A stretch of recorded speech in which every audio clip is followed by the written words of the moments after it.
For the Instructor Academy. We're all very blessed to be here. Give it up for the teams. Snappy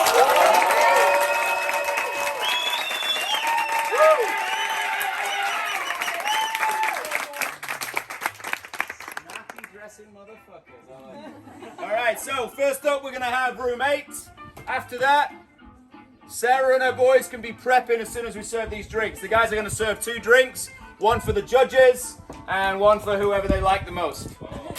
So, without further ado, give it up one more time for room 8!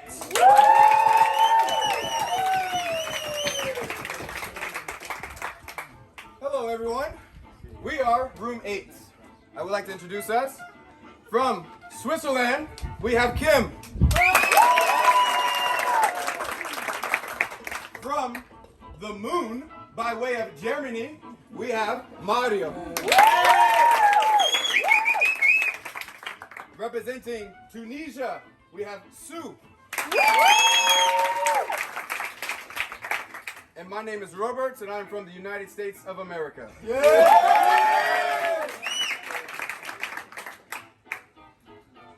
Our drink was quite a journey.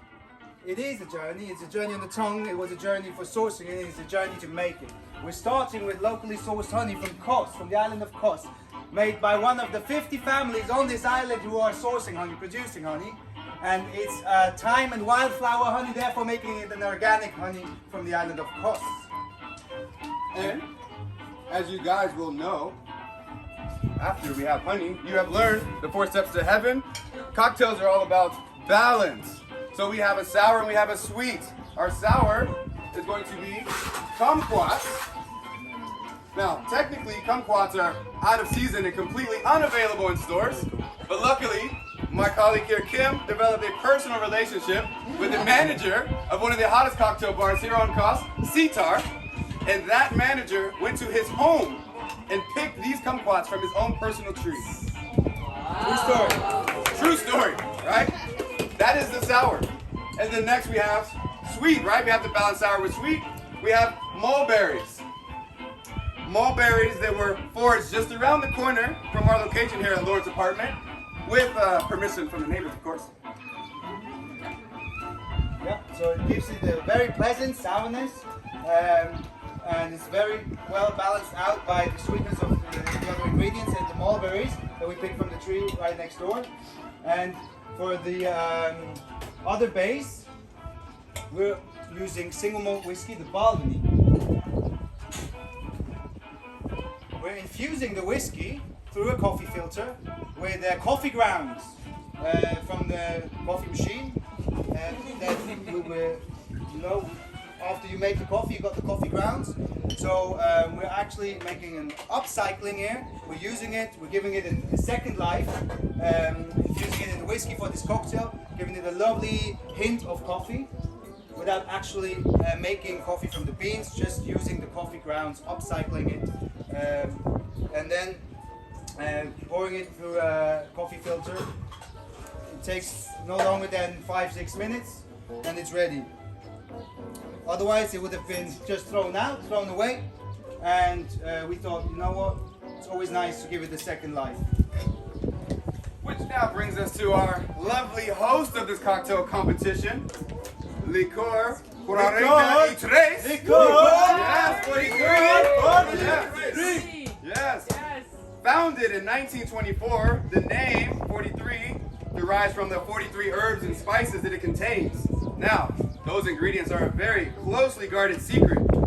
But I tell you what, I once shared a Spanish coffee with a gentleman in Cartagena, and he told me 5 of them. Orange, vanilla, lemon, coriander, and tea. And that is the 5 that I know. Which means there's 38 that I don't. Carry the 2. Yeah, that's right. Well, our next ingredient is sage from the mountains of the island of Serimos that we visited on Saturday. You were there. Which we bought from an old herbal dealer, old man who only spoke Greek. Some say he's older than the island itself. Legend has it. So we only spoke Greek. We didn't.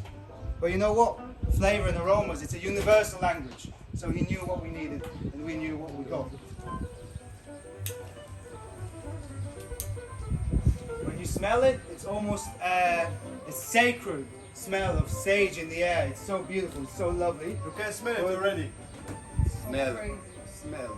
But don't smoke too much. Yes, exactly. We always smoke responsibly. Of course we had to taste it rappelle le before, camp. Yes, before pouring it in the drink. On prenait des verres comme ça, ils offraient pour ça, on les coulait, on vendait des fausses cigarettes et on faisait genre on avait un style alors que c'est clair. So we infused the sage smoke a little bit, as you've seen on your Negroni, that is Esmeralda made. Oh yes, the wonderful Esme. She made a great smoke cocktail. We just tried it. We liked it. Un truc solide, ouais. On dirait un truc solide. À l'intérieur. On n'a pas de la fumée. And finally, this ambrosia is served in a vessel from the island of Kalymnos, which we also visited on Saturday. This vessel is traditionally used to measure the wine you would buy from the winemakers in Greece.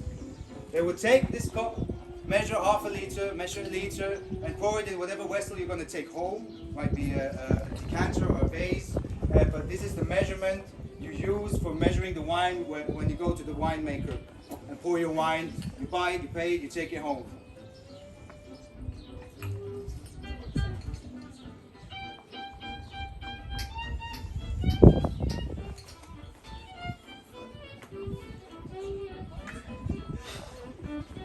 Right.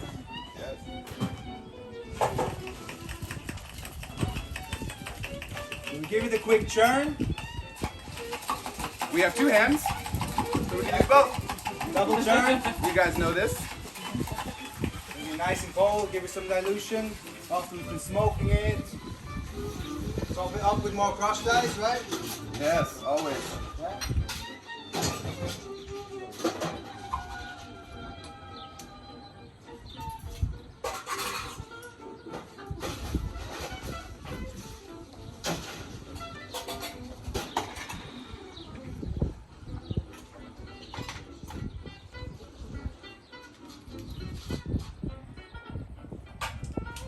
So, we are room 8, Licor 43. We present to you our cocktail, 843, and it can be enjoyed in the morning or the evening. It's up to you.